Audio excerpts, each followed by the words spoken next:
Bonjour à toutes. Donc moi je m'appelle Thierry Bureau. Aujourd'hui on va parler de l'éclairage sur la zone Moyen-Orient.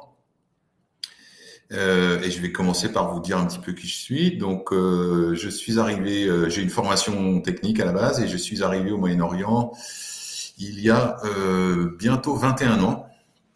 J'ai vu beaucoup de changements, l'évolution de la région, de Dubaï, etc. Quand je suis arrivé, on devait être 2000 Français à Dubaï et aujourd'hui, je crois qu'on est pas loin de 40 000. Donc, on est plutôt bien représenté dans la région. Quand je suis arrivé ici, c'était pas pour faire de l'éclairage. Je suis arrivé dans une société de construction ici française pour laquelle j'ai travaillé et j'ai créé ma première société. Donc, peut-être certains d'entre vous, je ne sais pas, me connaissent ou m'ont vu, on s'est peut-être croisés sur des salons, des choses comme ça, mais j'avais créé une entreprise à l'époque à Dubaï qui s'appelait DMX International et qui était spécialisée à la base dans l'éclairage cinéma, télévision. Et puis en 2010, j'ai ouvert un bureau pour une marque française ici, un fabricant d'éclairage LED, et j'ai continué pour une autre marque en 2012. Et puis j'ai rejoint Lumen en 2019, qui a été créé par mon partenaire d'aujourd'hui, donc Lumen Network, que je vais vous présenter. Voilà un petit peu qui je suis. Et donc, oui, ça fait 21 ans, ça fait un peu longtemps que je suis là. Donc, j'espère que ce que je vais pouvoir vous présenter aujourd'hui vous servira et vous donnera une meilleure vision de la région parce que c'est une région qui fait beaucoup fantasmer, qui peut faire peur aussi. Donc, je vais essayer de vous expliquer tout ça. Deuxième chose, je voudrais remercier le Cluster Lumière de m'avoir demandé d'être intervenant aujourd'hui. Merci à vous. C'est vrai on est peu de sociétés françaises implantées ici à Dubaï dans le domaine de l'éclairage. Il n'y a pas tellement de gens. Il y a quelques entreprises, mais assez peu par rapport aux concurrents, on va dire, d'autres pays qui ont des bureaux régionaux ici. On n'a pas beaucoup de sociétés françaises. Donc voilà. Donc Lumen at Work, donc c'est la société que j'ai rejoint en 2019.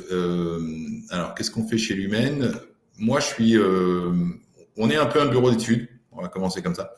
Je suis formateur officiel sur Dialux et j'ai fait ma formation Dialux en 2016 pour être formateur Dialux. Peut-être certains d'entre vous, je ne savais pas si je pouvais en parler ou pas, mais me connaissent sur ma chaîne YouTube qui s'appelle Dialux en français, parce que je me suis aperçu que il y avait très peu de supports de formation en français sur Dialux Evo, que donc vous devez tous connaître. Et donc j'ai décidé, pendant le premier confinement, j'ai décidé de faire une chaîne YouTube où j'ai des tutoriels en français sur Dialux Evo en partant de la prise en main au départ jusqu'à... il y a une quarantaine de tutoriels, donc si ça vous intéresse, vous pouvez aller voir. Donc j'ai cette base technique qui fait qu'on est un peu un bureau d'études, oui, et qu'on travaille beaucoup. Moi, je suis un fan de l'éclairage raisonné. Je suis pas là pour vendre des boîtes, donc on fait beaucoup de value engineering. On reçoit beaucoup, on va dire, nos clients qui nous apprécient. Souvent, quand ils lancent un nouveau projet, nous envoient les dessins et me demandent en général de faire une petite révision des quantités, des choses comme ça, parce que vous verrez dans mes slides plus tard, on est dans une région ici où il y a un gros manque on va dire, de savoir-faire dans le domaine, et souvent les projets que nous recevons en tender sont souvent au niveau de l'éclairage, c'est le gars qui fait les dessins AutoCAD qui met les spots, quoi. Donc il décide d'en mettre un tous les 2 mètres, un tous les 5 mètres, il sait pas trop, ça dépend. Donc on fait souvent un gros travail, et c'est pour ça que nos clients nous apprécient, de reprendre un peu leur design d'architecte et de retravailler un peu la partie lumière, pour que ça soit plus raisonné, plus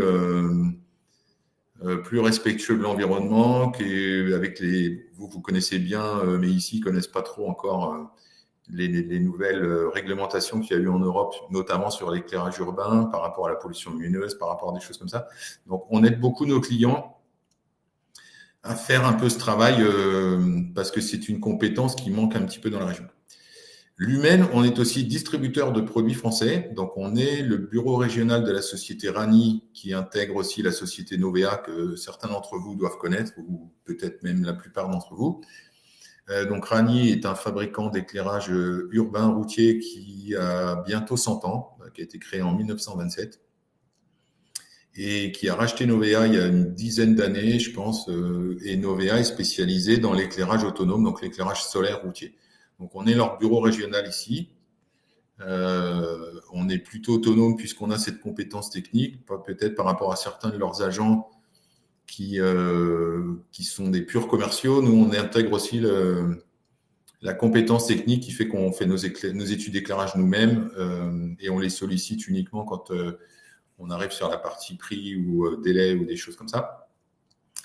Et la troisième chose que nous faisons chez Lumen, c'est qu'on est fabricant d'éclairage LED. Donc, sous la marque Lumen at Work. Donc, on a un site où vous pourrez aller voir. On fabrique de l'éclairage LED aussi. Qu'on fait fabriquer alors en Chine avec un niveau de qualité assez élevé. Alors, je sais qu'il y en a qui n'aiment pas ça en France. C'est un peu l'option qu'on a choisie. Si on pouvait demain rapatrier, pourquoi pas, je pense qu'on serait intéressé. Mais les problématiques, on va dire, économiques et la dureté du marché, surtout dans la zone où je suis, font que c'est très, très difficile. Et je vais vous expliquer ça un petit peu plus dans les slides suivants. Donc voilà pour Lumen at Work. Et puis donc, on va attaquer le vif du sujet. Donc, le Moyen-Orient, je l'ai limité à ces zones-là. On aurait pu parler, il y a des gens qui intègrent dans le Moyen-Orient plus large que ça. Mais là, on est vraiment sur la zone qui nous concerne le plus. Donc, nous, on est basé ici aux UAE. Alors, je ne sais pas si tout le monde connaît bien la zone ou pas. Je pense que si vous aimez le football, vous avez entendu parler du Qatar. Ça vous donne un peu cette carte aussi, une idée des dimensions. Donc, nous, Dubaï, c'est quand même un petit pays. On est 9 millions d'habitants aux Émirats. Donc, petit pays. Le gros player, on va dire, de la région, c'est l'Arabie Saoudite. Le Koweït. Donc, je vais les reprendre peut-être un peu un par un. Donc, Arabie Saoudite, tout le monde connaît, peu de gens y sont allés. Il y a beaucoup de tourisme, mais c'est essentiellement les pèlerins qui vont à la Mecque. Et donc, ressource principale, le pétrole. Donc, un très gros, je crois, je ne sais plus à quel rang ils sont placés en fournisseurs de pétrole dans le monde, mais bon, c'est un très, très gros pays et très grande surface. Et donc, ouais, revenus principaux, le pétrole. Le Koweït, c'est un petit peu pareil. Le Koweït, c'est assez étonnant. On se rappelle tous de la guerre Koweït-Irak, la guerre du Golfe. Alors, c'est un pays qu'on pourrait penser riche, mais on est toujours étonné quand on arrive au Koweït de voir c'est pas, comment dire, les routes sont un peu pas terribles, l'aéroport est pas fou. Et en fait, le Koweït, c'est pas très bien remis à l'époque de cette guerre du Golfe. Et c'est un pays qui a une particularité, ils ont un parlement. Donc, c'est pas comme la Saoudie, qui est vraiment une monarchie, ou les Émirats. C'est un pays qui a un parlement, et apparemment, ils ont pas mal de revenus, parce que le Koweït a aussi beaucoup de pétrole et de gaz, mais ils n'arrivent jamais à se mettre d'accord apparemment. Donc, il y a très peu d'investissements qui sont faits, alors qu'il y a une réserve financière qui est assez importante. Donc, ça a l'air de bouger là un petit peu. Depuis quelques années, ils ont l'air de vouloir beaucoup se développer développer un peu les infrastructures, rénover les infrastructures, etc. Donc, c'est un pays qui peut avoir du potentiel. Le Bahreïn, alors là, on est vraiment sur un confetti. Le Bahreïn, c'est un petit peu la capitale, pas économique, mais c'est un pays qui a tout misé sur les banques et des institutions financières et des choses comme ça. Donc, c'est un pays tout proche de l'Arabie Saoudite. C'est aussi un pays qui est connu, pour son côté festif, parce qu'en fait, l'Arabie Saoudite est un pays où il n'y a pas d'alcool, et le Bahreïn, il y en a. Donc, il y a un pont. Ça, c'est pour l'anecdote, mais bon, il y a beaucoup de gens de Saoudi qui vont passer le week-end au Bahreïn pour faire un petit peu la fête. Donc, c'est pas un pays qui bouge beaucoup en termes de construction. Il y a des choses. J'ai vu dernièrement qu'ils avaient lancé des gros programmes immobiliers. Moi, ça fait un petit peu de temps que j'y suis pas allé. Mais effectivement, ça peut être un pays avec un potentiel à venir peut-être intéressant. Le Qatar, pardon. Le Qatar, tout le monde connaît, ouais, si vous aimez le football. Le truc majeur un petit peu sur le Qatar, c'est la Coupe du Monde qui aura lieu en fin d'année. Donc, il y a eu des énormes travaux qui ont été réalisés depuis que la Coupe du Monde leur a été attribuée. Donc, il y a eu la construction de plusieurs stades, etc. Il y a eu l'extension du métro, il y a eu beaucoup de shopping malls. Donc, c'est un pays en plein développement aussi. Euh, ouais, c'est un pays potentiel intéressant. Aujourd'hui, on va pas parler de cela, hein, on va se focuser après sur l'Arabie Saoudite et les UAE, mais il me semblait important que je vous en parle un petit peu. Il y a des boîtes françaises pas mal implantées au Qatar, Vinci notamment, avec à l'époque avait construit le métro. Euh, ouais, voilà pour le Qatar.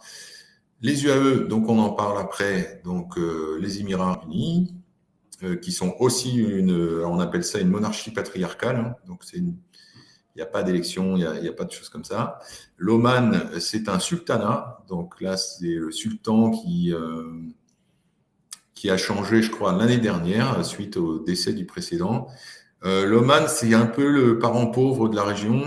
C'est un grand pays, c'est un très très beau pays en termes de tourisme, mais qui a des problèmes qui a pas beaucoup de sous. Ils n'ont pas beaucoup de réserves naturelles. Alors ouais, juste avant, pardon, j'ai pas précisé pour le Qatar. Hein, le Qatar, c'est énormément le gaz et le pétrole, mais beaucoup le gaz. Il y a d'énormes nappes de gaz qui sont sous le Qatar. Et le Qatar a vraiment fait sa fortune avec le gaz. Oman, il y a beaucoup de ressources, tourisme, un peu de pétrole, mais c'est un pays qui cherche beaucoup les partenariats privés-publics et des choses comme ça, parce qu'ils n'ont pas beaucoup de fonds propres. Ils n'ont pas de fonds souverains comme peuvent avoir les Émirats ou la Saoudie. Nous, on fait quelques projets en Oman. Il y a des projets en cours de rénovation de routes et de choses comme ça, mais il n'y a pas de gros développement immobilier comme il peut y avoir ou de tourisme comme il peut y avoir en Saoudie et aux UAE. Et en dessous, on a le Yémen. Alors, le Yémen, il est en gris.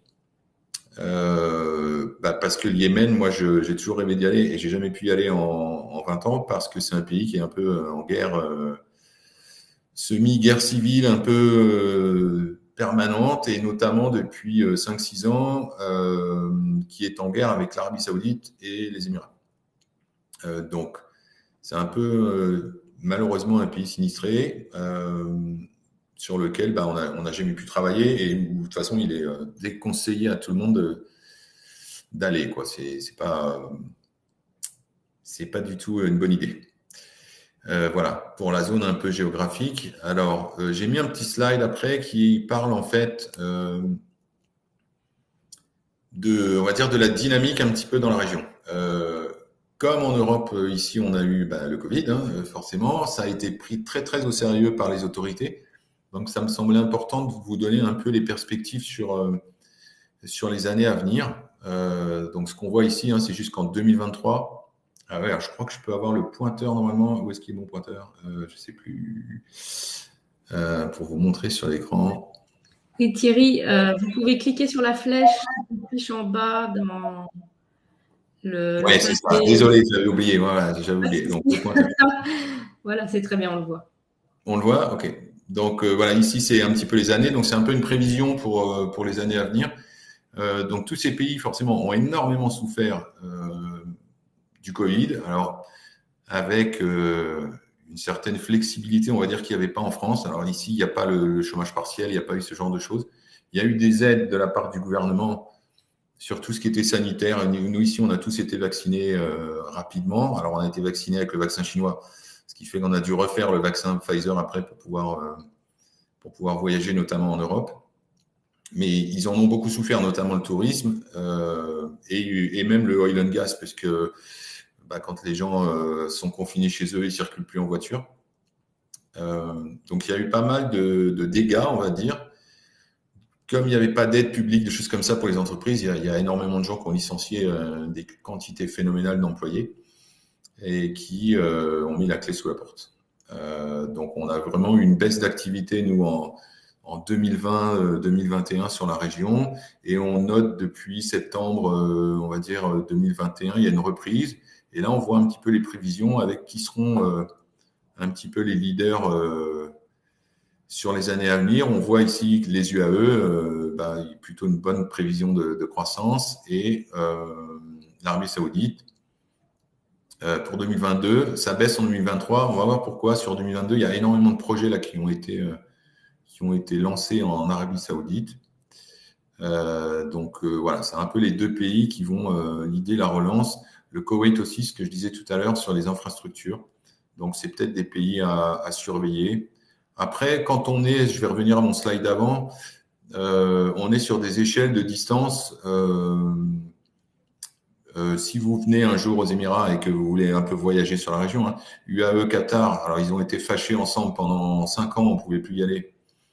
Maintenant, ils se sont rabibochés, donc on peut y retourner. C'est 45 minutes d'avion. Le Bahreïn, c'est à peu près 1 heure d'avion. Le Koweït, c'est 2 heures. L'Oman, on peut y aller en voiture. Et après, bon, la Saoudie, c'est très grand, donc il n'y a pas possibilité d'y aller par la voie routière, par la route. Mais en Saoudi, les 3 grosses villes, hein, c'est Riyad, Jeddah et puis la Mecque ou Médine, ouais.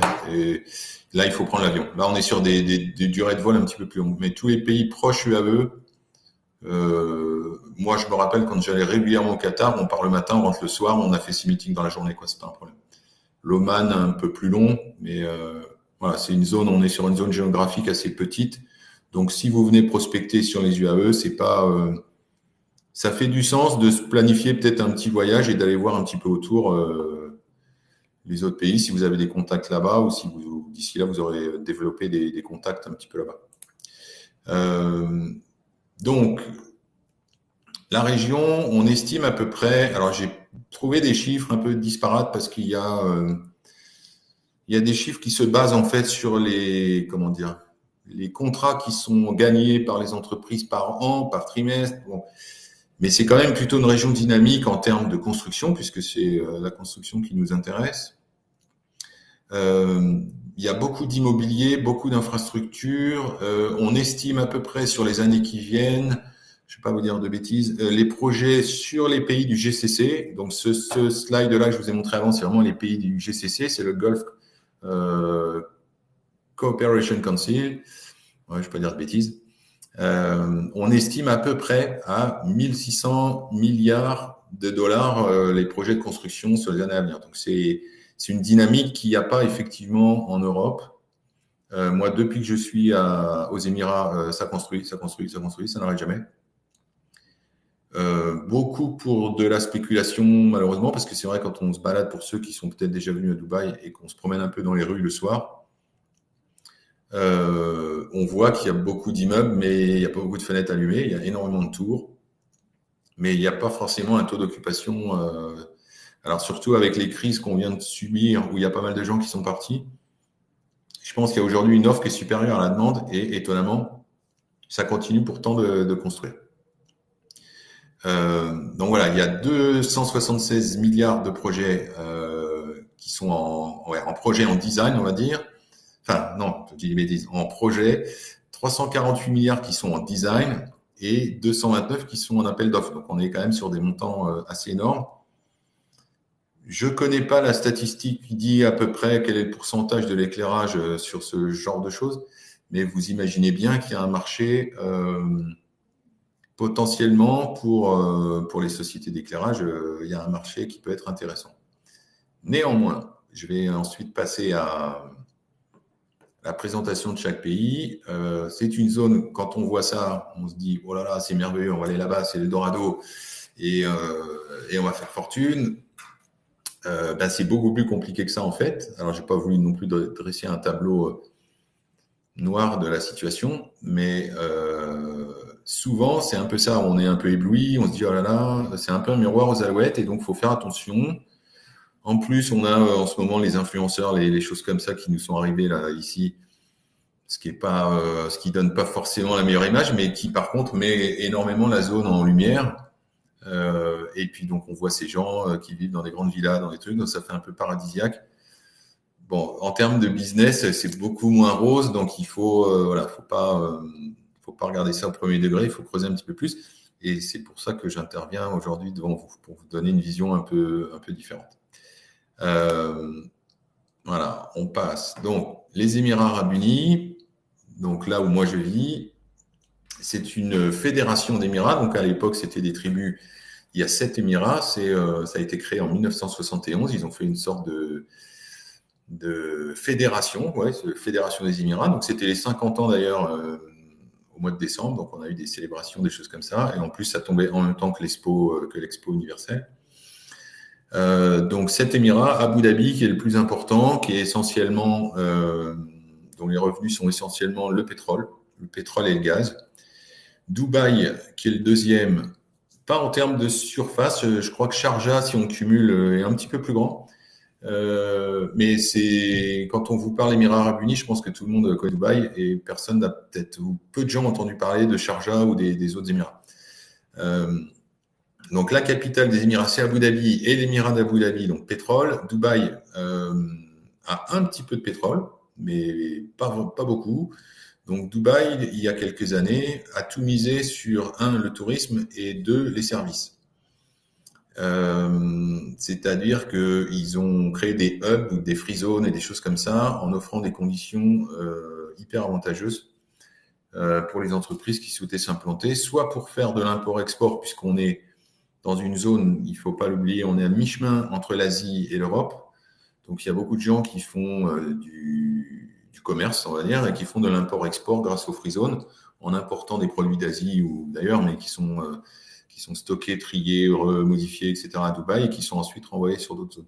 Donc Dubaï a beaucoup misé là-dessus, sur les services aux entreprises et sur le tourisme. Ensuite, on a Sharjah, donc où moi j'ai vécu, qui est un émirat beaucoup moins riche. Sharjah, il y a très peu de pétrole. Et Sharjah est une capitale culturelle en fait de l'UNESCO. Et eux, par contre, ont tout misé sur ce qui était culture. Il y a beaucoup de musées à Sharjah. Il y a des choses vraiment sympas. Et c'est un des rares émirats qui a accès aux deux côtes, hein, puisque si vous regardez la carte sur la gauche, donc ici on est dans le Golfe Persique. Et ici, on est dans l'océan Indien, avec en dessous le Yémen et le Golfe d'Aden. Donc, Sharjah est un des rares émirats qui a accès aux deux côtes. Ils n'ont pas beaucoup de sous, donc ils sont beaucoup en recherche de partenariats privés-publics pour faire leurs projets, parce qu'ils ont du mal aussi à financer. Autre particularité, Sharjah a touché pendant des années de l'argent de l'Arabie Saoudite, qui lui a donc imposé en échange d'être plus respectueux que les autres de la charia. Donc, Sharjah, c'est un émirat qui ce qu'on appelle dry, donc c'est-à-dire qu'il n'y a pas d'alcool, il n'y a pas de discothèque, il n'y a pas de choses comme ça. En termes d'échelle de distance, hein, je vous dis ça, moi, quand je vais de Dubaï à Sharjah, c'est 10 minutes de voiture, il n'y a pas de frontière, il n'y a pas de... Voilà, on prend la route, on y va. C'est comme la ville d'à côté. C'est l'émirat d'à côté, mais c'est la ville d'à côté et il n'y a pas de frontière ou de choses comme ça entre les deux. Sauf là pour le Covid, où Abu Dhabi, qui était... ils étaient assez inquiets sur le Covid, avaient mis des barrages et on devait se faire tester, test PCR, etc. pour passer d'un émirat à l'autre, enfin, notamment de Dubaï à Abu Dhabi. Et puis après, donc voilà, tout le reste des Émirats, on a Fujairah, bon, qui est sympa parce que c'est sur la côte et qu'il y a un peu de tourisme, mais c'est pas des endroits où il y a beaucoup d'opportunités en termes de business. Al Quwain, Ras Al Khaimah, pareil, ça vous en avez peut-être certains d'entre vous en ont entendu parler. Eux, ils ont tout misé sur les free zones, donc il y a beaucoup de gens qui vivent à Dubaï mais qui mettent leur société là-bas, on va dire un petit peu comme des boîtes postales. Parce que c'est là-bas que c'est le moins cher d'avoir une licence. Quand on est ici, c'est un petit peu, alors je ne sais pas comment on peut appeler ça par rapport à la France, mais on est obligé d'avoir une licence commerciale ici, et je vais en parler après. Ensuite, on est dans un pays où nous sommes 90%, je vous l'ai mis, c'est 11,5% donc de locaux. Donc ça peut paraître bizarre. Imaginez en France, 11% de Français et tout le reste de la population serait expatrié, comme moi. Donc on est 90% nous d'expatriés et il n'y a que 11% de résidents locaux. Donc ça peut paraître un peu étonnant, mais c'est tous les expats qui font fonctionner le pays. Qu'est-ce qu'on peut dire d'autre? C'est un peu dur comment dire. Les gens du GCC nous accueillent, enfin les gens des Émirats nous accueillent, on vient travailler pour eux. Et je veux pas dire de choses malveillantes, mais on nous fait quand même sentir que voilà, on n'est pas chez nous. On n'a pas le droit ici à un certain nombre de choses, par exemple de protester, de manifester, de critiquer le gouvernement ou des choses comme ça. Ça, c'est très très mal vu et ça peut vous attirer beaucoup d'ennuis. Donc c'est peut-être pour ça aussi que ça fonctionne, c'est qu'il y a un taux de criminalité extrêmement faible. Et oui, ça fonctionne, mais c'est quand même les expatriés qui font fonctionner massivement le pays. PIB par habitant, 31 000 euros, donc c'est 7e rang mondial. Là, j'ai trouvé des chiffres qui diffèrent un petit peu, 7e, 8e rang. Et donc, c'est effectivement un pays riche, mais par contre avec une disparité de revenus qui est extrêmement énorme.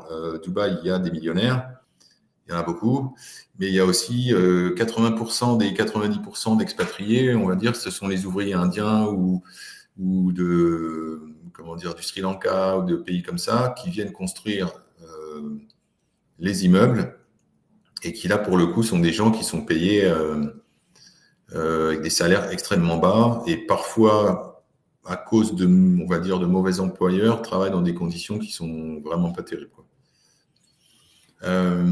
Population musulmane à 75%, bah effectivement, donc ici on entend les mosquées chanter un peu tous les jours, même dans les shopping malls. Et puis il y a quand même une certaine liberté puisque il y a des églises à Dubaï, il y a une population chrétienne. Depuis peu, les Émirats ont signé un accord avec Israël, donc on voit arriver maintenant des Israéliens, des gens avec des kippas, et il y a même une synagogue qui va être construite à Abu Dhabi. Donc c'est plutôt les Émirats, un pays tolérant qui est vraiment ouvert sur l'extérieur et il n'y a pas de... Alors je disais tout à l'heure, il y a des règles qui sont strictes, notamment sur certains sujets comme l'alcool ou la drogue ou des choses comme ça. Mais ils sont plutôt ouverts au monde parce qu'ils ont besoin de ça. De toute façon, Dubaï a besoin de faire venir du monde à Dubaï pour que ça fonctionne. C'est aussi pour ça qu'ils sont un petit peu toujours à la recherche de projets comme le Qatar a pris la Coupe du Monde, Dubaï a pris l'exposition universelle. Donc, c'est aussi toujours ça pour essayer de faire tourner la machine, de vendre de l'immobilier, etc. Donc, il s'ouvre beaucoup sur le monde. C'est un petit peu ce que j'ai marqué en dessous dans mon slide. Une forte ouverture à l'Occident, assez étonnamment d'ailleurs. On est même surpris. Un petit exemple. Avant, on travaillait donc le dimanche. Notre semaine de travail commençait le dimanche et terminait le jeudi soir, et on était en week-end le vendredi, samedi, puisque le vendredi est le jour de la prière. Et au mois de décembre 2021, on nous a expliqué qu'à partir de janvier, donc on a eu un mois pour s'adapter, on nous a dit la semaine change. Donc à partir de maintenant, on va travailler du lundi au vendredi et on sera en week-end le samedi, dimanche. Truc inimaginable en Europe, qu'on vous annonce ça dans un mois, on vous dit vous changez vos semaines de travail, vous réorganisez toutes vos entreprises, etc. Et on n'a pas eu trop le choix, c'est comme ça. Et quand ils prennent une décision, il y a juste à suivre. Et moi, personnellement, je pense que c'est lié à cette ouverture à l'Occident, puisque Dubaï a lancé des nouveaux visas. Aujourd'hui, avant à Dubaï, on venait travailler à Dubaï, on avait un visa de travail à Dubaï, on perdait son travail, on perdait son visa de travail. Et si on ne retrouvait pas un autre boulot, il fallait quitter le pays. C'était travail, on a un boulot, on peut rester, on n'a pas de boulot, on doit partir. Sauf si on venait évidemment en tourisme. Et il y a quelques mois aussi, donc Dubaï a changé la loi en proposant des visas à des gens qui veulent s'installer à Dubaï, mais sans travailler à Dubaï. Alors, il y a des conditions de revenus minimum, etc. Mais vous voyez, encore une fois, il y a une forte volonté de faire venir un maximum de monde pour faire tourner un petit peu toute cette machine, quoi. Récemment, on a eu des gros changements aussi dans la loi, notamment sur un certain nombre de choses qui étaient interdites et qui étaient dictées par la charia. Donc, par exemple, une jeune femme qui se retrouvait enceinte sans être mariée pouvait avoir de gros ennuis ici parce que ça voulait dire qu'elle avait conçu un enfant hors mariage et c'était puni par la loi. Ce genre de choses a été allégé récemment. Ils ont allégé beaucoup de choses comme ça pour vraiment s'occidentaliser de plus en plus. Et le changement que je mentionnais au début, donc le changement de week-end, je pense qu'il est lié aussi au fait que, comme ils ont proposé ces visas pour des gens qui peuvent vivre dans le pays sans y travailler, la plupart de ces gens travaillent pour des sociétés qui sont en Europe ou aux États-Unis ou ailleurs, où les week-ends sont samedi, dimanche. Et c'est vrai que ça posait des problèmes. Nous, on était les premiers à en souffrir. Quand vous travaillez avec des sociétés françaises, le vendredi, ils ont tendance à vous appeler s'il y a une urgence ou quelque chose, alors que c'est votre week-end. Et le dimanche, vous travaillez et vous pouvez pas appeler les Français. Donc, on avait effectivement que 4 jours de travail en commun avec les sociétés françaises. Donc, je pense qu'ils ont fait ça aussi pour ça. Donc, je l'ai marqué en dessous. Course permanente à l'attractivité. On traite souvent Dubaï de paradis fiscal. Alors c'est vrai que Sur les sociétés, il n'y a pas d'impôt. Alors, peut-être vous dites, ah, c'est super, mais je vais vous décevoir tout de suite. C'est prévu pour l'année prochaine. Donc, l'année prochaine, on aura, pareil, on nous a annoncé ça il y a quelques jours. À partir de juin 2023, il y aura un impôt sur les sociétés à Dubaï qui sera d'à peu près 10%. Alors, certains vont sûrement sourire en disant, 10%, c'est bien, ça va, c'est beaucoup moins qu'en France, mais qui va être de 10% sur les profits des sociétés. Donc ça, c'est quelque chose de révolutionnaire parce que Dubaï a toujours été pas très regardant là-dessus. On a eu la TVA depuis maintenant 2-3 ans. On a une TVA à 5%. Tout ça, ça veut dire quoi? C'est qu'on voit que le système s'essouffle en termes un petit peu de financement parce que ils sont obligés de se mettre beaucoup aux normes par rapport au reste des pays du monde, au FMI, des choses comme ça, par rapport à tout ce qui était blanchiment d'argent et justement, ils ne veulent pas être perçus comme un paradis fiscal. Donc, ils ont beaucoup modifié les lois au niveau des banques et des choses comme ça. C'est extrêmement compliqué aujourd'hui d'ouvrir un compte en banque pour une entreprise à Dubaï. On vous demande 15 000 papiers de traçabilité, de choses comme ça. Donc, certains anciens vous diraient c'est plus que c'était. Et c'est carrément des changements vraiment importants en ce moment. Aussi parce qu'il y a une petite course, je pense, avec l'Arabie Saoudite pour devenir un petit peu le plus attractif de la région. Et vous verrez dans mes slides suivants que effectivement l'Arabie Saoudite est en train de taper très très fort en termes d'attractivité et de projets. Ce qui fait que Dubaï, je pense, s'inquiète un petit peu. Donc, essaie de prendre le devant et d'essayer de faire plus que les autres, quoi. Donc, mise aux normes de la finance, TVA, impôt l'année prochaine. Après, ne pensez pas qu'il n'y ait pas de taxes aux Émirats. Hein. Il y a quand même des taxes dissimulées pour la licence. Nous, on a ce qu'on appelle un sponsor local. Donc, c'est peut-être une question, j'imagine. Alors, je vois qu'on me pose déjà les questions. Pardon. J'y réponds après. Alors, du coup, je ne sais plus ce que je disais. Zut. Ouais, il y a quand même des taxes. Nous, on passe, c'est une question que vous me poserez, je pense. Est-ce qu'on est toujours obligé d'avoir un sponsor local? Alors, quand on est en free zone, on n'a pas besoin. Mais quand vous êtes en free zone, vous n'avez pas le droit de vendre dans le pays. C'est-à-dire qu'il faut passer par un distributeur. Donc, c'est ce que font certains fabricants. Par exemple, Iguzzini a un bureau à la free zone de l'aéroport et ne vend rien en direct, mais c'est son bureau, on va dire, régional d'animation, de prescription, etc. Et il vend au travers de ces distributeurs qui, eux, sont sur ce qu'on appelle le mainland. Donc, un changement qui est apparu il n'y a pas très longtemps, c'est que justement, il est possible aujourd'hui d'être 100% propriétaire de sa société à Dubaï. Il n'y a plus besoin de passer par un Émirati qui a 51%. Alors, dans le principe, comment ça se passe? Sur les papiers, il a 51% de votre entreprise.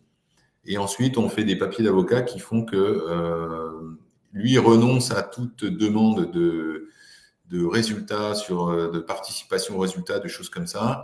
Et en général, c'est un montant annuel qui est versé au sponsor. Et puis il est content avec ça. Et puis il vous aide éventuellement. Il y a des sponsors actifs, d'autres moins actifs. Il y en a qui sont juste là, ce qu'on appelle des sleeping partners, et qui sont juste des gens à qui on paye un chèque tous les ans pour faire renouveler la licence. Et tout ça, c'est un petit peu un coût. La licence, faut la payer. Les visas des employés, il faut les payer. Les assurances maladie des employés, il faut les payer. Enfin, il y a un certain nombre de choses comme ça qui font qu'il ne faut pas croire que tout est gratuit et que voilà, il y a quand même des taxes un petit peu cachées. Alors, je vois qu'il y a déjà des questions. Donc, savoir-faire français, le savoir-faire en matière d'éclairage des Français est-il connu de certains Émirats? Oui, de plus en plus, j'ai envie de dire, on a de plus en plus une diplomatie économique qui fait que la France, on devient un peu plus connu à l'export. Quand je suis arrivé ici, et je ne l'ai pas mentionné quand je me suis présenté, mais je fais pas mal de choses, moi, au sein de la Chambre de commerce française ici. J'ai été vice-président et secrétaire général de la Chambre de commerce. Et je me suis toujours battu pour une chose, c'est que les Français, on est doués, on est extrêmement doués, on a des bonnes idées, on développe des super solutions. Mais dès qu'il s'agit d'aller à l'export, on n'est pas très bon. On a un niveau d'anglais qui n'est pas très bon.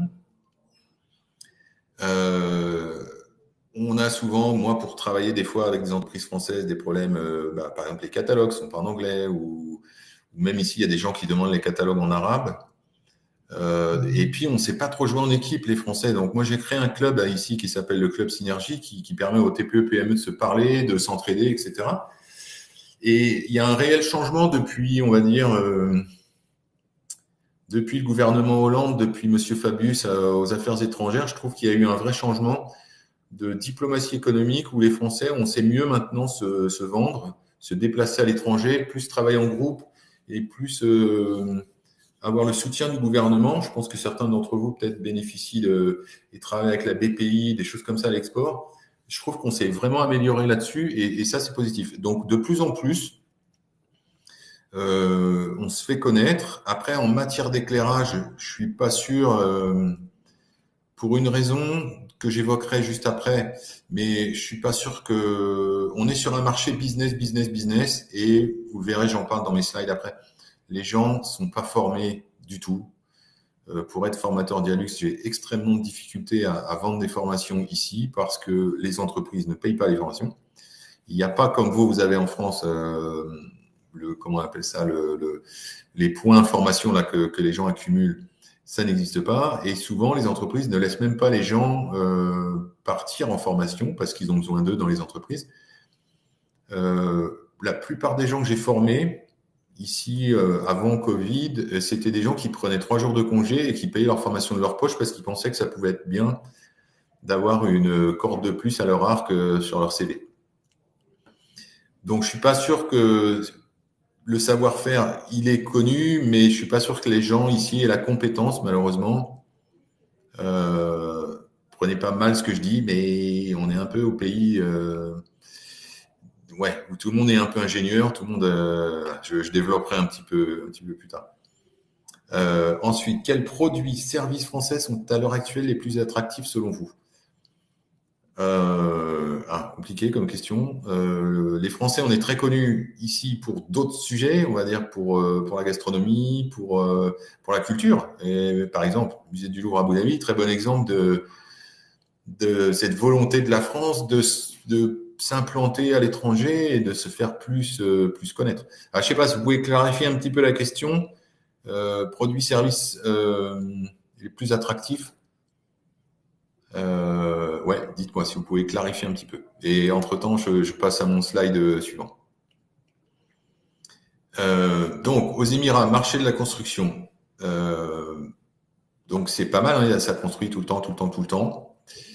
Par contre, on constate depuis 2016 où on avait eu une petite crise quand même, un petit ralentissement, que depuis, c'est la course au profit permanent et on a une baisse de qualité énorme de construction. Moi, pour avoir passé 21 ans ici, je trouve que les nouveaux projets qui sont construits en ce moment, on a vu arriver une frange de gens. Et encore une fois, ne prenez pas mal ce que je vais dire, mais on a beaucoup de sociétés indiennes ici qui viennent tenter leur chance, comme beaucoup de gens, qui n'ont pas forcément la compétence. Moi, je dis souvent, c'est un peu le pays des incompétents, mais je vois des gens qui se présentent comme ingénieurs éclairagistes, comme des choses comme ça, et qui me posent des questions complètement aberrantes qui prouvent qu'ils connaissent pas leur métier. Voilà. Ils sont pas ingénieurs. C'est engineer en anglais n'a rien à voir avec ce qu'on appelle nous ingénieur en France de quelqu'un qui a fait un bac+5. C'est absolument rien à voir. Donc il y a un niveau de compétence assez faible et ce qui fait que ça crée un marché extrêmement concurrentiel. Quand vous savez pas convaincre et vendre un produit en l'argumentant techniquement, qu'est-ce que vous faites? Vous le vendez uniquement avec l'argument prix. Et du coup, vous baissez les prix. Ce qui fait que nous, aujourd'hui, il y a certains projets, on ne va même plus. Quand on reçoit une demande, on se dit non, ça c'est pas pour nous. On peut pas rentrer sur ce genre de marché. Pourquoi? Parce que c'est un petit peu tout ce que je vous ai mis là. Je vais pas lire les trucs un par un, mais il y a des gens qui sont prêts à travailler avec des marges de 5-6% parce que dans leur pays, quand on vit avec des revenus assez bas et qu'on arrive à générer des profits comme ça, même si c'est 5% et que ça représente, je sais pas, $10 000 à la fin de l'année, c'est une grosse somme. En plus, comme je disais, ils n'ont pas forcément la compétence pour vendre un produit cher parce qu'il faut savoir l'argumenter techniquement. Du coup, ils vendent avec le prix. Et j'ai envie de dire, depuis quelques années, ça pourrit un petit peu le marché. Et on voit des gens. Alors en plus, on a un autre facteur qui fait qu'on n'est pas loin de l'Asie et qu'on a ici à Dubaï un truc qui s'appelle Dragon Mart, donc un immense marché de plus de 2500 boutiques qui représentent toutes des usines chinoises. Et moi, c'est régulièrement quand je propose ou que je montre un de mes produits à un client et je lui dis que ça coûte 100, il me dit qu'à Dragon Mart à côté, ça coûte 10 et que c'est le même.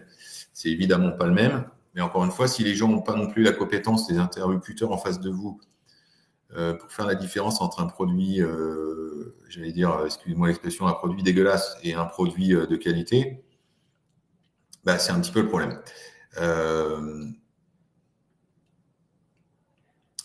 De plus, il y a des facteurs, on va dire, un peu copinage. Donc, c'est ce que j'appelle par écart culturel important. C'est que ces populations de la péninsule, Inde, etc., ils sont très, comment dire, il y a des systèmes de caste, de choses comme ça, et il y a une entraide qui est assez forte. Donc, ils travailleront pas forcément avec des Occidentaux, ils appelleront forcément quelqu'un qui est de leur nationalité. Et il y a tout un réseau, sans rentrer dans le détail, un peu copinage, etc., cousinage, qui fait qu'il y a des projets où c'est très très difficile de rentrer et où c'est même c'est une perte de temps. Donc nous, on ne va plus sur certains projets. On voit ce genre de truc quand c'est des contracteurs.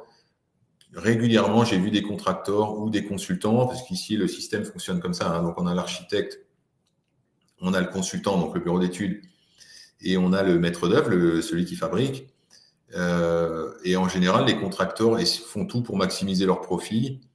Et on m'a régulièrement dit, Thierry, je fabrique pas cet immeuble pour ma cousine ou pour ma sœur. Donc moi, j'ai 1 an et 1 jour de garantie. Il n'y a pas la garantie décennale ici. Donc ils s'en fichent un peu. Du moment que c'est le moins cher et que ça répond aux spécifications, au cahier des charges, ils prennent le moins cher. Et si en plus, il y a des petits arrangements, des trucs ou des choses des petits cadeaux, des choses comme ça, ils prennent aussi. Donc il y a beaucoup de projets, ça sert à rien de perdre son temps. Quand on arrive aux Émirats, on voit tous ces tours, on se dit oh là là, mais c'est super, je vais aller partout. On essaye un peu de rentrer partout. C'est une énorme perte de temps. Il faut vraiment choisir vos interlocuteurs. Alors, précision de la question donc. Alors construction carrément pas. Ça c'est sûr que tous les grands contracteurs français se sont cassés les dents dans la région, à part Vinci qui tire un peu son épingle du jeu. Moi, j'ai eu l'occasion de travailler avec Bouygues. Je pense que c'est aussi des choses qu'on a changé dans notre comportement, mais je pense que longtemps, les Français, on est arrivé un peu conquérant dans des zones comme ici. Alors, c'était peut-être le cas il y a 30 ans, on arrivait, on disait on a un savoir-faire français, etc. Et il y avait un côté un petit peu hautain, je trouve, qui fait qu'il y a beaucoup de boîtes qui se sont cassées les dents parce que on a des contracteurs locaux ici qui se sont formés, qui ont appris, qui sont montés en compétences et qui étaient tout à fait capables de rivaliser avec des Français.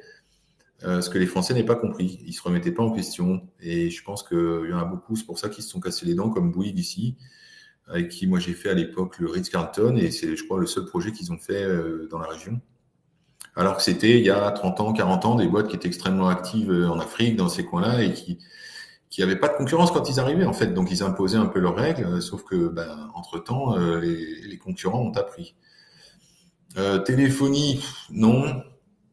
C'est pas là, je pense, où on est automobile. Bon, Peugeot, Renault, ça marche bien ici, mais bon, c'est pas des voitures forcément taillées pour les conditions climatiques, on va dire, pour avoir eu, moi, fait le choix d'être un peu cocardier et d'acheter une Peugeot ici. Ça n'a pas été forcément une bonne expérience parce que les climatisations des voitures françaises, ça n'a rien à voir avec celles des voitures japonaises. Ouais. Après, sur d'autres secteurs, qu'est-ce qui peut... Oui, bon, il y a évidemment gastronomie, je l'ai dit tout à l'heure, et la culture, qui sont très prisés. Notamment ici, moi, j'ai travaillé sur des projets comme la Cité des Sciences et l'Industrie, qui avait ouvert la Cité des Enfants, des choses comme ça. Tout ce qui est engineering, je pense, il y a encore, mais là, on a un gros problème dans la région, c'est qu'on n'est pas assez nombreux. Et comme je disais tout à l'heure, on ne sait pas travailler en meute, les Français. On ne sait pas faire un pack de rugby soudé. Le gros drame qu'on a, c'est que j'ai assisté il y a peu de temps à une conférence des architectes à l'export sur le pavillon français, donc les architectes français. On est connu pour ça, on a des bons bureaux d'études, sauf qu'on en a très peu qui sont implantés ici, et on a des bons cabinets d'architecture, mais on n'est pas implanté ici, dans la région, et donc on prescrit pas. Et le problème de ce genre de marché, c'est que c'est des marchés de prescription qui tiennent ou qui ne tiennent pas. Comme je disais tout à l'heure, il y a des petits arrangements qui font que les contracteurs essayent de changer des fois le cahier des charges ou les produits qui sont recommandés. Mais quand les specs tiennent jusqu'au bout, ben, ce qu'on s'aperçoit, c'est que la plupart des projets qui sont faits ici, il y en a énormément. On verra le contre-exemple après sur l'Arabie Saoudite. Mais il y en a énormément qui sont designés aux États-Unis par des cabinets d'études, des bureaux d'études américains ou d'architecture américains, à Singapour, en Afrique du Sud. Et tous ces gens-là, c'est des anglophones, c'est au UK, en Angleterre. Donc tous ces gens-là sont anglophones. Qu'est-ce qu'ils prescrivent dans leurs recommandations? Ils mettent des produits qu'ils connaissent. Et ils mettent des produits anglais, ils mettent des produits américains. Et les Français, nous, on a très peu de prescriptions. Du coup, on doit ramer 2 fois plus pour essayer de varianter, pour essayer de se faire prescrire, parce qu'on n'a pas cette quantité de bureaux d'études. Alors qu'ils existent en France, puisqu'ici, moi je travaille avec, ça m'est arrivé avec Aegis ou avec Artelia, des gens comme ça, qui commencent à être un peu plus présents. Mais j'en appelle à vous, hein, si vous êtes architecte, designer lumière, venez vous implanter pour qu'on prescrive du français, parce que quand on est prescrit, il y a déjà une partie du travail qui est fait, alors qu'actuellement, c'est pas du tout le cas. Voilà. Donc, si je reprends mes autres points, niveau de formation des interlocuteurs faibles, je crois qu'on l'avait marqué quelque part. Nous, on appelle ça l'effet forwarder. C'est-à-dire que le gars ne connaît pas son métier, donc son client lui pose une question, il n'est pas capable déjà d'y répondre, mais même de savoir si vous êtes majoritairement des éclairagistes. Je vais donc vous citer un exemple qui va, je pense, vous parler. On me demande régulièrement des éclairages autonomes solaires avec des puissances de 200 ou 300 watts et avec des autonomies où on veut que ça tourne toute la nuit à 100%. Et j'explique aux gens que c'est pas possible techniquement. Et donc, c'est le genre de demande que je reçois. Donc, lui, le gars est vendeur, il reçoit ça de son client. Qu'est-ce qu'il fait? Il me l'envoie. Je lui réponds et il répond à son client ce que je lui ai répondu. Donc, on appelle ça un peu les forwarders, c'est-à-dire qu'ils n'ont pas la compétence pour faire eux-mêmes le tri. Du coup, ils sont extrêmement chronophages. Et voilà, donc c'est un peu le genre de projet qu'on fuit, mais on appelle ça pour l'anecdote l'effet forwarder. Pour tout ce qui est réactivité, super important. Ici, les gens ne tolèrent pas d'attendre, et c'est un peu notre problème aussi, les Français, je trouve. Un client ici va attendre 6 mois avant de se décider, mais il voudra avoir une réponse, quand il aura passé sa commande, il voudra être livré en 1 semaine. Donc, ce qu'on ne peut pas faire, évidemment, mais il faut être extrêmement réactif. Il ne faut pas lâcher les gens, il faut répondre très vite, et ensuite, il faut faire le suivi pour aller décrocher les affaires. Donc, c'est vrai que moi, pour avoir travaillé des fois avec des Français, quand on me dit oui, alors on a envoyé votre demande, bureau d'études, et puis alors avant, quand on n'avait pas les mêmes week-ends, on est le vendredi, alors on a la réponse 1 semaine après. Dans ce genre de zone où c'est extrêmement tout le temps, les chantiers sont en retard, etc., il faut être très, très réactif. Pour tout ce qui est importation et normes, alors aux Émirats, il n'y a pas de souci particulier. Normes européennes, tout ce qui est normes européennes, etc. Après, il peut y avoir des institutions particulières qui sont exigeantes pour leurs propres normes, on va dire, internes. Notamment ici à Dubaï, ce qui s'appelle RTA, donc l'organisme qui gère les routes. Ils ont des normes pour être inscrits à leur catalogue, à leur bordereau. Je crois qu'aujourd'hui, il n'y a que Philips qui a réussi à les avoir parce qu'ils demandent des tests, des vibratoires, des tests. Enfin, c'est hallucinant le nombre de documents qui sont demandés, extrêmement même déstabilisant parce que c'est trop. On a l'impression que la personne qui demande ces trucs, c'est parce que justement, il ne connaît pas et qu'il a tellement peur de faire une bêtise que c'est ceinture, bretelles et parachute, quoi. Mais à part ça, il n'y a pas de truc particulier. On va voir comme en Saoudi. Et à l'importation, vous envoyez vos produits. Pareil, il n'y a pas de. Alors, sauf pour ce qui est batterie, lithium, choses comme ça, mais c'est relativement simple. Il n'y a pas de problème particulier. Et donc, le marché de l'éclairage LED, c'est ce que je mets en bas du slide, hein, est toujours en croissance, évidemment. À peu près 2 milliards 7 de dollars. Donc, c'est quand même un marché qui est pas mal. Voilà. C'est un petit peu tout ce qu'on peut dire sur les Émirats. Si vous avez d'autres questions sur les Émirats, avant que je passe à l'Arabie Saoudite, mais ce qu'il faut retenir, c'est, mais j'ai fait un slide à la fin par rapport à ça. Mais ouais, il faut pas tomber dans le panneau du oh là là, ça construit à fond, donc il y a plein de choses à prendre. Il y a une grosse partie du marché qui n'est pas accessible, on va dire, avec notre culture et notre façon de travailler et notre vision de la qualité des produits, etc.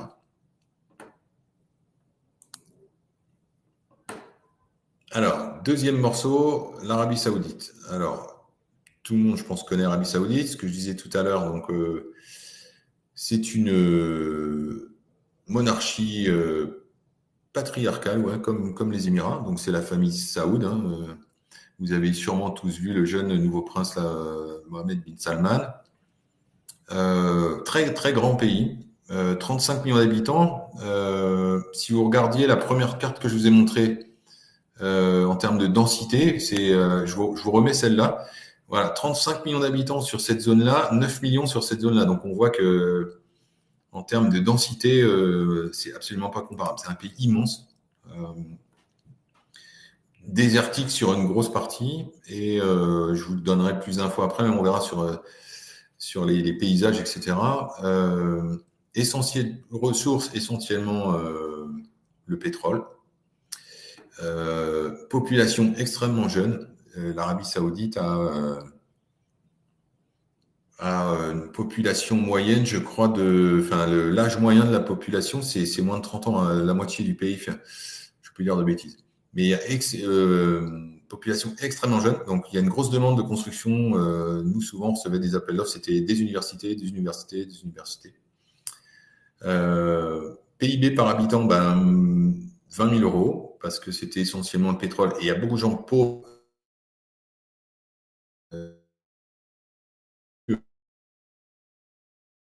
Des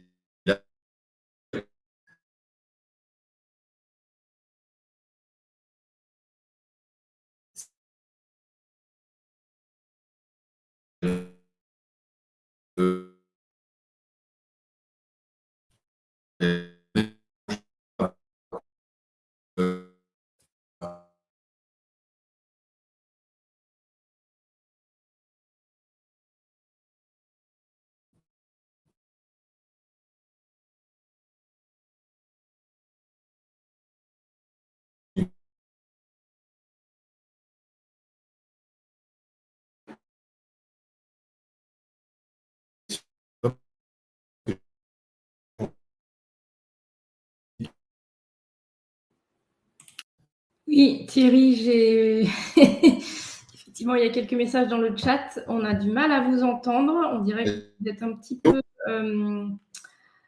C'est compliqué de vous entendre. La leçon est moins bon. Voilà, donc effectivement, on va essayer sans la caméra.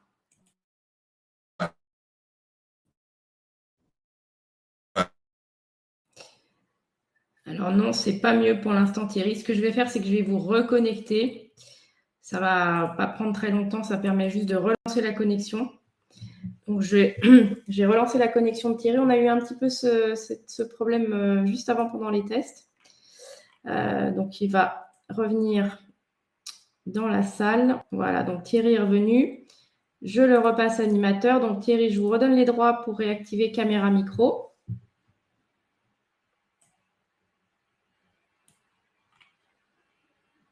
Pour continuer mes slides et puis je la remettrai peut-être pour les questions, on verra après.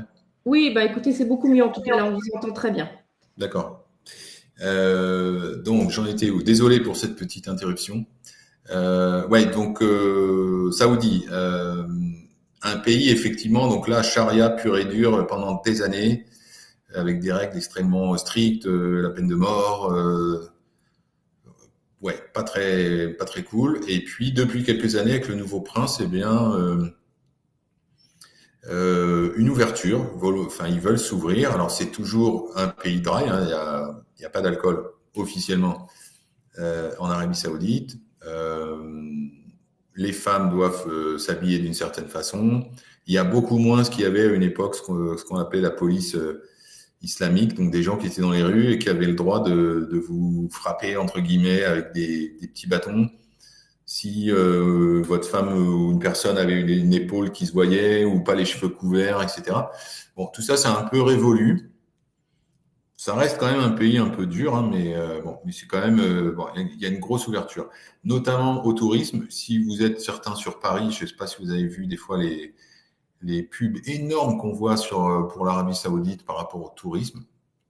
Et en fait, euh, ce qui se passe, c'est que le pays est tellement grand qu'ils ont découvert des sites archéologiques dernièrement euh, qui viennent en fait des Nabatéens, donc des civilisations avant l'islam, et qui sont absolument extraordinaires. Si vous avez vu les photos, je vais vous en montrer après, on a tous envie de visiter ça, mais après le pays fait un petit peu moins rêver. Donc on va voir ce que ça va donner dans les années qui viennent. Je sais qu'ils sont en train de développer, donc je vous l'ai mis là, il y a un plan pour le tourisme à 20 ans qui est en, je crois que c'est 1300 milliards de dollars d'investissements qui vont être faits. Euh, Moins de poids de la religion, parce que ça, ils vont pas avoir le choix. S'ils veulent faire venir du tourisme, les touristes, je pense que il y a les sites archéologiques, ok, il y a des endroits pour faire de la plongée, ok, mais ils vont être obligés de s'ouvrir beaucoup plus et d'avoir des règles qui soient beaucoup moins strictes. Pareil, comme les Émirats, c'est un peu une course permanente à l'attractivité depuis ce jeune prince, parce que lui pense à l'après-pétrole. Hein. La Saoudie, je crois que c'est le troisième producteur au monde, mais ils savent qu'un jour, ça va s'épuiser et qu'effectivement, après, ils pourraient être un petit peu dans la panade. Donc, ils sont vraiment en train d'investir massivement dans des méga projets. Il y avait déjà des projets avant d'infrastructures, etc., mais pas, rien de comparable avec ce qui est en train de se passer en ce moment. Moi, quand je suis arrivé ici il y a 20 ans, on m'a dit j'irais faire du tourisme en Arabie Saoudite, mais c'était jamais de la vie. On disait qu'il y avait rien à y faire de toute façon, rien à y voir, et que c'était un pays où on allait uniquement pour faire du business.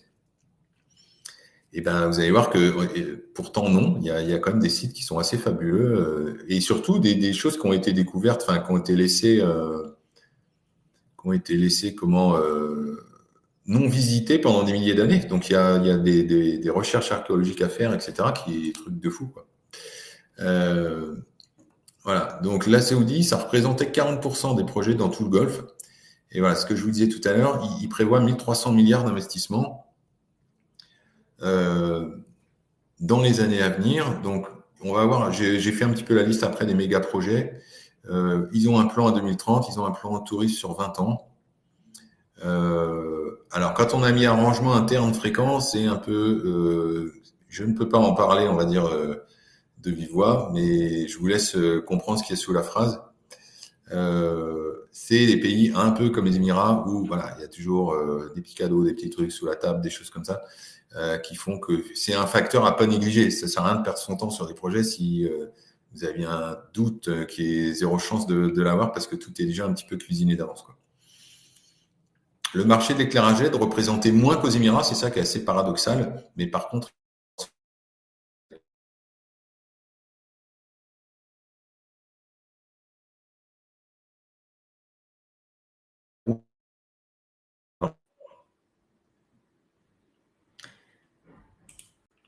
Thierry, de nouveau, on a des soucis pour vous entendre.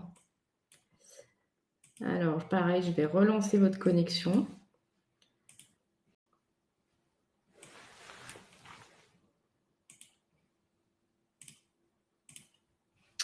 Voilà, donc je viens de vous redonner les droits. Espérons que vous arriviez à bien revenir dans la conférence. Ok. alors ce que je comprends pas, c'est qu'en fait, j'ai le petit icône vert là, apparemment c'est bon, et par moment, je sais pas pourquoi ça passe en orange. Ouais, il y a l'air d'avoir des petites coupures de réseau, micro-coupures, je ne sais pas. En tout cas, là, ça va. Bon, bah, désolé pour ces interruptions. Donc, je disais, voilà, tous ces projets pour faire venir des touristes,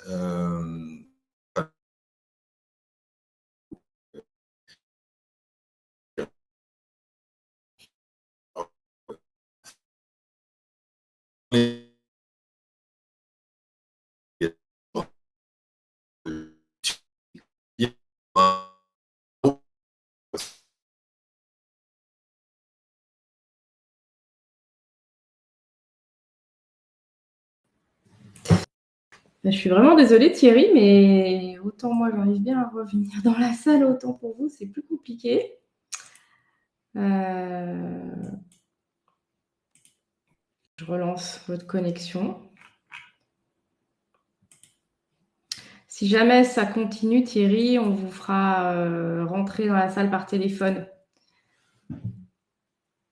Et là, ça va ou pas? Oui, ça va, mais bizarrement, ça n'a pas l'air de tenir. C'est-à-dire qu'au bout d'un moment, ça se dégrade. Ouais, alors que je suis vraiment désolé, hein. Mais là, moi, on vous entend bien de nouveau. Si ça persiste, on vous connectera par téléphone peut-être. Ouais, ouais, ok. Ok, bon, allez, on va espérer que ça tienne. Donc, je ne sais pas à quel moment ça a coupé, mais ce que je disais, c'est qu'en fait, si vous envisagez de vous développer sur le Moyen-Orient, le plus gros potentiel à venir, c'est vraiment l'Arabie Saoudite, parce que ça va être vraiment énorme en termes de volume. Donc là, j'ai pas les slides, si je peux avoir, pour passer au slide suivant, pour vous montrer un peu. Mais on est vraiment sur des méga projets. Voilà, donc alors, je ne sais pas à quel moment ça a coupé tout à l'heure, mais ce que je disais, c'est qu'en fait, comme les projets sont vraiment répartis un petit peu partout sur le pays et que le pays est immense, il va y avoir un gros besoin en infrastructure, autant routes, autoroutes et aéroports, etc. Parce que ils ont vraiment une grosse ambition sur le tourisme et ils veulent vraiment faire venir des millions de personnes, en fait. Voilà, donc celui-là, je vous l'ai déjà montré. Un truc important sur la Saoudie, par contre, par rapport aux normes, ils ont un système extrêmement contraignant qu'ils appellent le IECE, qui s'appelait, vous avez peut-être déjà entendu ce terme avant, qui s'appelait le SASO, la certification SASO. Et alors ça, pour le coup, c'est vraiment un frein, c'est extrêmement compliqué. Au lieu de s'appuyer sur des normes européennes, ils ont mis en place leur propre système. Et donc, il faut faire certifier ces produits par un cabinet extérieur type Intertech ou Bureau Veritas. C'est extrêmement lourd à faire. Je vous enverrai, je l'ai pas mis sur ma présentation, mais il y a des liens sur un certain nombre de sites où on voit le process. On arrive sur des sites qui sont entièrement en arabe, on trouve pas le bouton pour. Donc, faut passer par des organismes pour ça et il faut faire certifier chaque gamme de produits. Si vous travaillez avec plusieurs importateurs, il faut refaire. C'est un petit peu comme le système en Europe, là, les EPREL et les étiquettes. Économie d'énergie en Europe, c'est quand même extrêmement lourd. Donc ça, c'est un peu l'inconvénient de la Saoudie. Par contre, en termes de potentiel à venir, voilà, je vous montre le slide suivant. Neom, vous en avez peut-être déjà entendu parler, donc c'est une ville du futur entièrement sustainable. On a Alula. Alors le truc intéressant avec Alula, c'est que je vais en reparler après, mais il y a un accord entre la France et les Émirats par rapport à ça. Par rapport à un certain nombre même de projets à développer, où la France a signé un partenariat pour fournir de la compétence en termes d'engineering. Et donc, il y a une agence française pour Alula qui existe, qui est à Paris, et qui fait un peu le maître d'œuvre de certains projets. Donc, c'est déjà un petit pied dans la place pour nous, les Français. Ça ne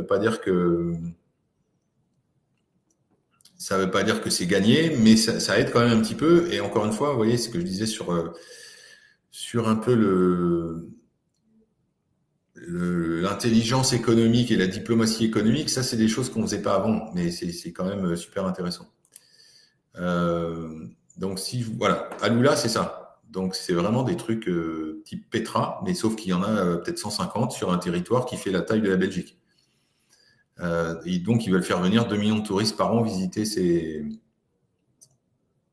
je vais mettre le pointeur, qui viennent visiter ces monuments. C'est absolument extraordinaire. Neom, c'est la ville du futur. Sustainable avec les énergies renouvelables, etc. Il y a King Abdullah Economic City, donc pareil, c'est une méga ville. Red Sea, donc sur la mer Rouge, qui est un complexe hôtelier super luxueux, qui devra être sustainable parce qu'ils veulent faire tout ça green. Bon, ça, c'est ce qu'ils disent, on verra après. Amala, qui est pareil, une ville du loisir. Kidia, qui est un endroit qui va être au milieu du désert. Donc voilà, c'est vraiment des méga projets. Et les Français, on n'est pas trop, à part avec cette agence pour Alula. Donc il faut il faut pas tarder, j'ai envie de dire, à prendre des marques, à voir avec, si vous avez déjà des partenaires là-bas ou des gens qui peuvent vous assister pour aller,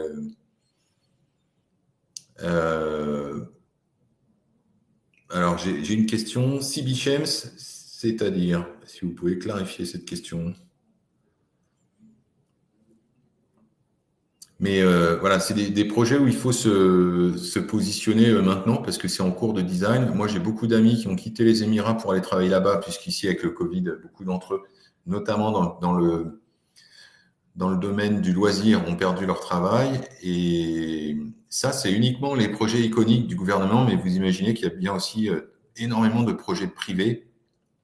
Il y a notamment une entreprise qui s'appelle Seven qui va construire des parcs d'attractions, mais on parle en dizaines de parcs d'attractions, dont un qui va être un parc d'attractions sur une plateforme pétrolière. Voilà, des projets complètement fous qui, bon, après, on est libre de penser ça sert à quelque chose ou pas, mais qui vont être des vecteurs clairement de business et de choses à faire, quoi. Alors, est-ce qu'il y a des projets à la Mecque? Oui, oui, oui. C'est tellement la Mecque est en permanence un peu en travaux. De toute façon, ils construisent toujours plus d'hôtels et de choses comme ça. Et jusqu'à maintenant, 90% ou 95% des touristes qui venaient aux Émirats, en Arabie Saoudite, c'était des pèlerins qui vont à la Mecque, hein. C'était, je pense, 95% de leur tourisme avant, c'était ça. Donc, il y a tout le temps des travaux là-bas, d'hôtels, des choses comme ça. Ouais. Alors, sont-ils sensibles? Règlement pour la conformité des produits AICI, oui. C'est l'ancien nom, enfin, c'est le nouveau nom pour le SASO. Vous pouvez vous renseigner sur Internet et il faut passer. Le mieux, hein, je pense, c'est de passer par un cabinet. Malheureusement, c'est un coût par produit qu'il faut intégrer dans votre, on va dire, dans votre projet de prospection. C'est que les produits, on arrive à passer des fois des produits sans avoir cette certification parce que le gars connaît quelqu'un ou quoi, mais bon, c'est pas viable à long terme.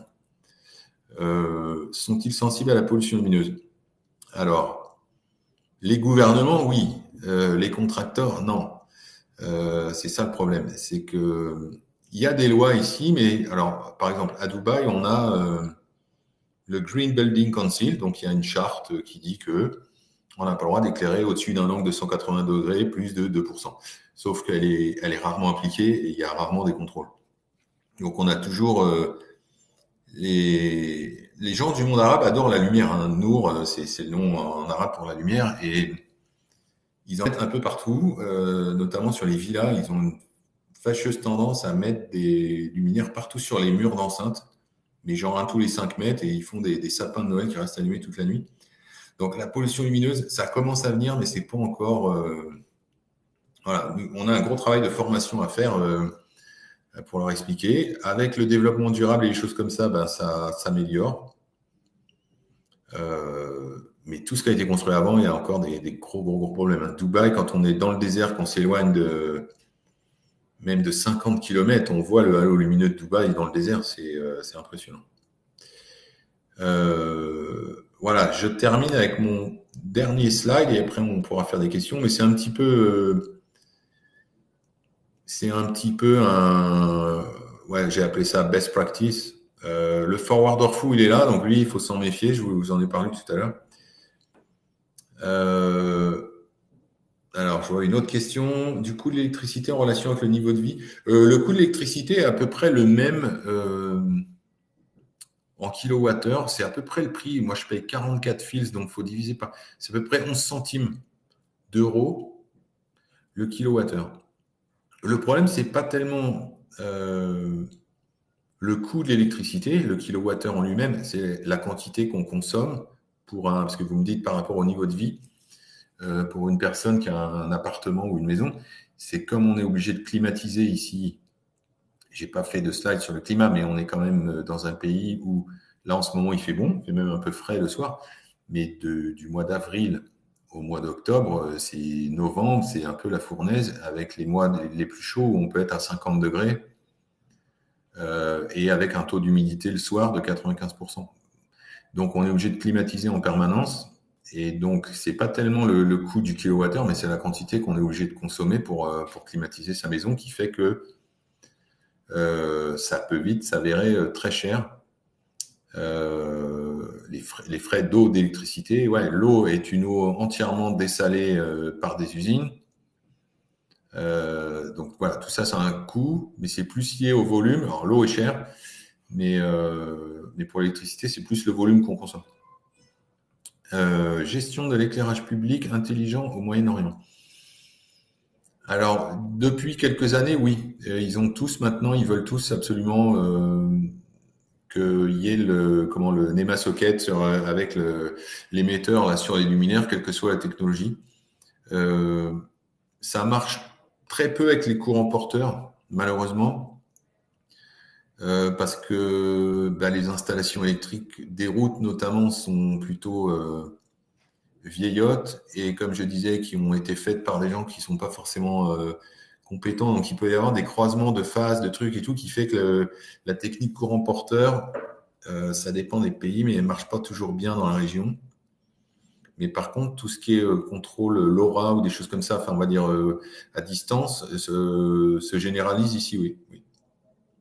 Et effectivement, parce que quand on regarde, si vous prenez des photos de Dubaï ou même des Émirats ou de la Saoudie vues du ciel, toutes les routes ici, moi j'ai du mal quand je rentre en France, mais toutes les routes sont éclairées, toute la nuit, à 100%. Donc aujourd'hui, beaucoup encore avec du sodium, mais c'est éclairé partout. Donc aujourd'hui, ils se disent, ah oui, ça commence quand même à nous coûter cher. Vous avez des kilomètres d'autoroute où personne, où très peu de gens passent la nuit, qui restent allumés en permanence. Donc là, ils commencent à se poser la question et ils commencent à développer effectivement de la gestion d'éclairage public, oui, de plus en plus. Je reviens à mes best practices. Donc, méfiez-vous du forwarder fou. Ouais. Si vous avez des contacts, vous le verrez de toute façon rapidement. Si un gars vous envoie des mails en vous disant il me faut ça, alors que c'est des choses un peu aberrantes, ben c'est lui. Voilà. Attention aux alouettes, c'est ce que je disais aussi un peu plus tôt dans la présentation.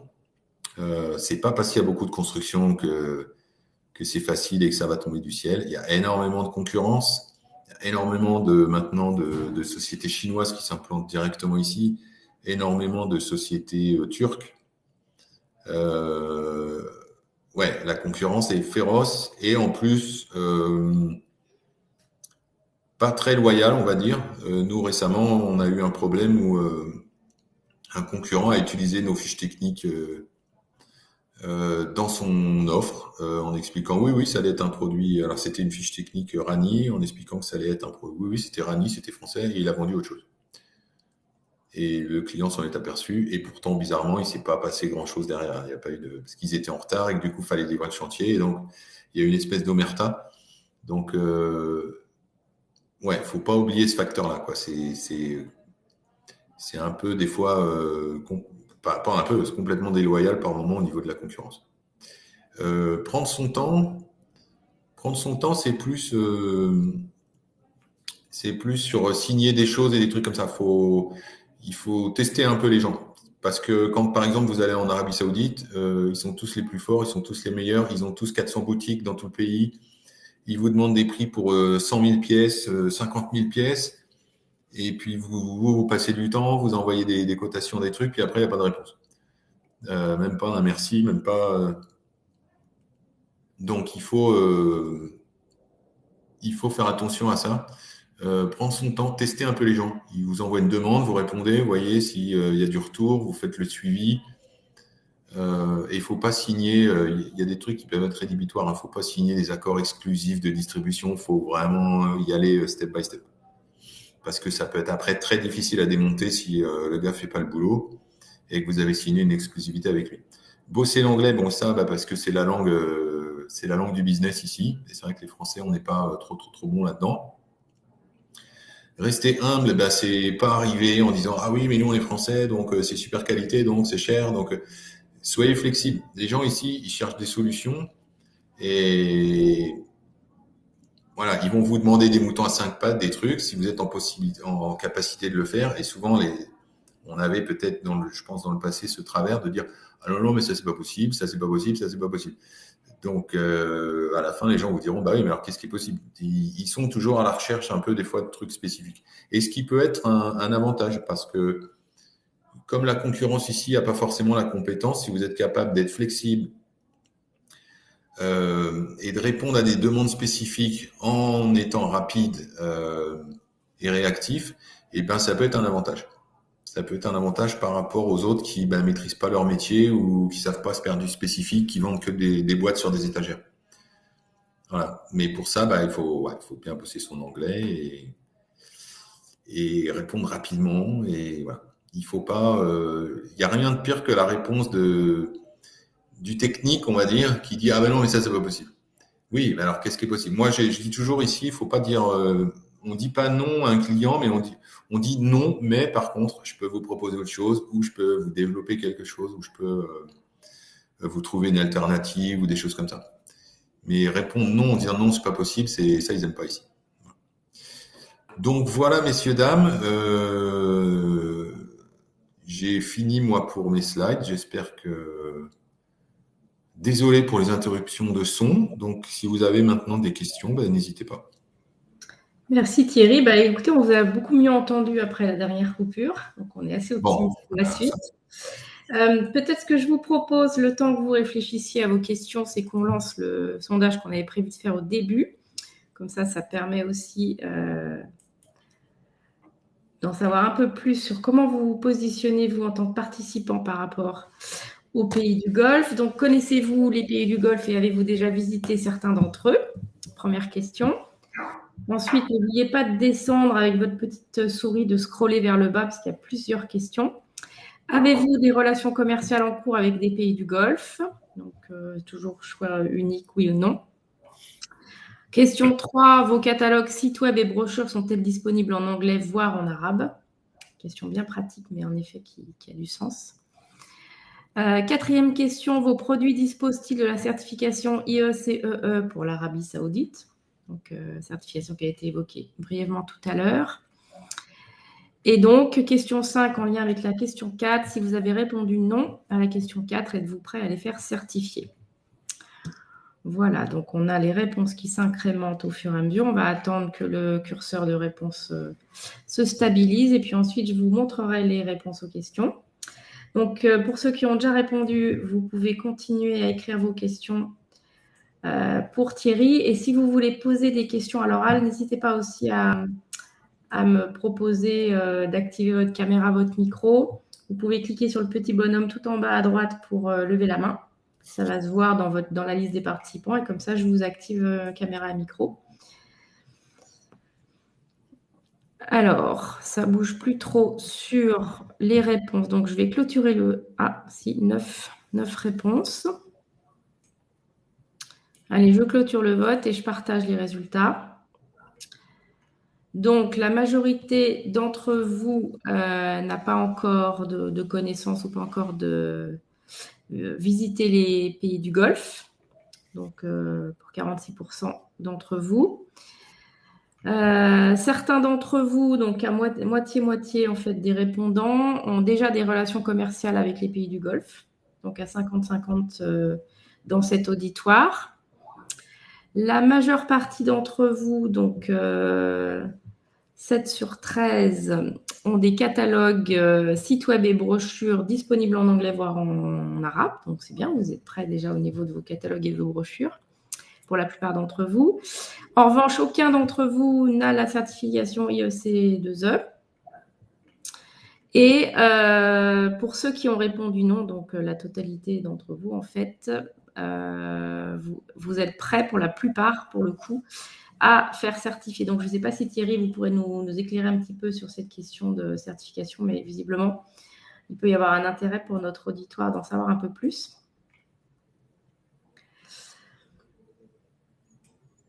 Ouais, maintenant? Ouais, ok.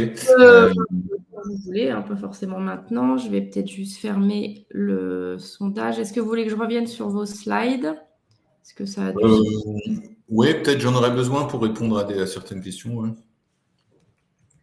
Alors, afin de se développer dans les pays du Golfe, serait-il mieux d'embaucher une personne du Moyen-Orient? Alors, oui, enfin, j'ai envie de dire oui, sauf que le problème, c'est que les gens d'ici, donc un Émirati, vous ne pourrez pas l'embaucher, il n'a pas envie forcément de travailler. Ils travaillent tous essentiellement pour le gouvernement. Il y en a très peu qui travaillent dans des entreprises privées. Il y a un programme d'émiratisation, mais personne n'a trop envie d'embaucher parce que ça crée des problèmes. C'est vrai que c'est un peu c'est les gens locaux, donc ils se sentent des fois peut-être un peu supérieurs, ça peut créer des tensions dans l'entreprise. Donc c'est dur de trouver une personne du Moyen-Orient. C'est un Saoudien, par exemple, il travaillera pas pour vous. Dans certains pays, oui, en Oman, par exemple, les Omanais bossent parce que c'est un pays moins riche, donc ils n'ont pas le choix, ils travaillent. Vous avez plusieurs solutions, hein. Il y a un truc qui est pas mal, c'est les VIE. Mais alors bon, l'inconvénient du VIE, c'est qu'en général, il arrive, il connaît pas le pays. Mais on trouve des fois des gens qui ont fini leur VIE et qui cherchent à rester dans la région et qui, eux, bah, pour le coup, ont déjà une connaissance de la région qui peut être intéressante. Euh, Après, en local, euh, il faut faire attention quand on embauche parce qu'il y a des gens qui vont promettre monts et merveilles. Ils vont se dire, oh là, les Français, je vais les pigeonner un peu. Ils savent pas comment ça se passe ici. Ils vont vous demander des salaires de fou. Ils vont vous demander comment dire, des avantages pour ci, pour ça. Et moi, j'ai vu pas mal de boîtes françaises qui avaient choisi un peu la mauvaise personne, qui les a baladés pendant quelques années avec des résultats très médiocres à la fin et une perte d'argent phénoménale. Donc, quelqu'un qui parle arabe, clairement, ça c'est un avantage, mais pas forcément. Bon, ça sera pas de toute façon un Saoudien ou un Émirati. Il y a des gens, par exemple, les Libanais, qui sont en grand nombre ici, qui parlent le français, qui parlent l'arabe, qui parlent l'anglais. Je parlais des VIE, il y a beaucoup de jeunes VIE qui sont d'origine immigrée en France ou dont les parents, etc., et qui donc parlent l'arabe. Donc du coup, pareil, eux, ils ont un avantage, hein, ils sont français, anglais, arabe. C'est pas, moi, j'ai jamais eu personne dans mes équipes qui parlait l'arabe, ça n'a pas été un handicap non plus. Mais si on connaît pas la zone, oui, mais faut bien choisir la personne pour éviter de se faire un peu promener, quoi. Voilà, je sais pas s'il y a d'autres questions sur le IECI. Ben il faut donc, je vous enverrai. Je pense que je vous donnerai peut-être vous pourrez peut-être le faire passer le lien vers le site web. Je l'ai pas mis là. Il y a un site qui explique un peu, mais le plus simple, c'est de passer par Intertech, Bureau Veritas, des gens comme ça. Donc, ils vont venir vous voir, ils vont vous demander tous les documents nécessaires, ils vont éventuellement prendre des échantillons des produits, et après, ils font le process pour vous. Et ça a un coût, hein, ça a un coût. Alors, je crois que c'était $1 000 ou $1 500 par gamme de produits, mais ça dépend des organismes de certification.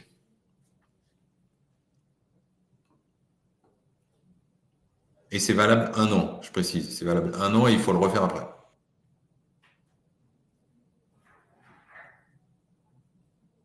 Voilà. Est-ce qu'il y a d'autres questions? Est-ce qu'on m'entend toujours? Oui, je pense.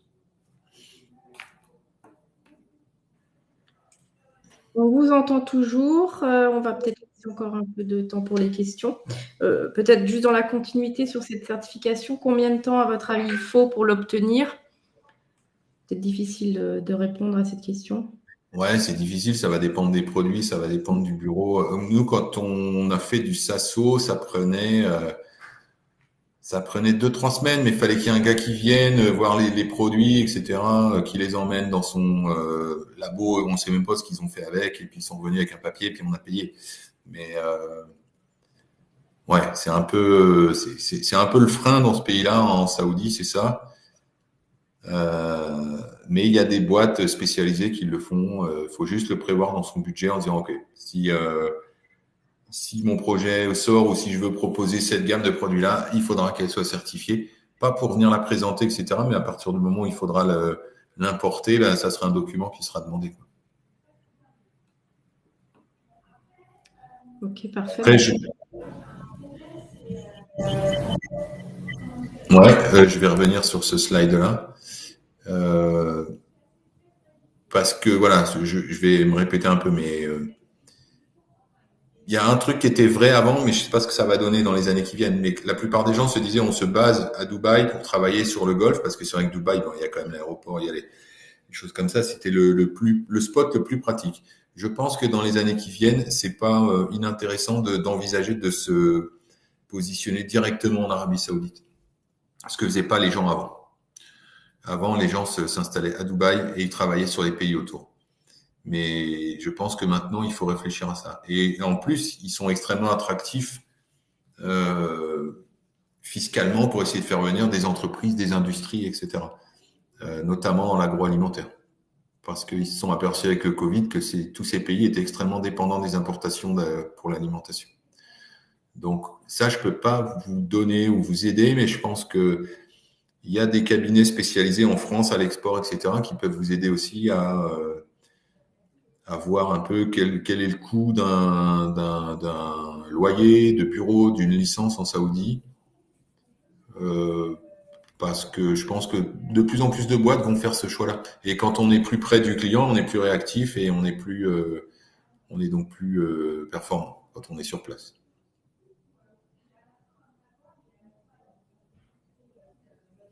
Voilà, si vous avez d'autres questions, j'espère en tout cas que cette presse vous aura servi et vous aura intéressé. Et merci à vous de m'avoir écouté. Merci beaucoup Thierry, moi j'ai trouvé que c'était très clair, très intéressant. François va faire une conclusion. Je voulais peut-être simplement vous remettre à l'écran les informations sur les prochains webinaires du cluster en lien avec l'activité à l'export. Donc demain matin à 9h, heure française, donc pour le Japon.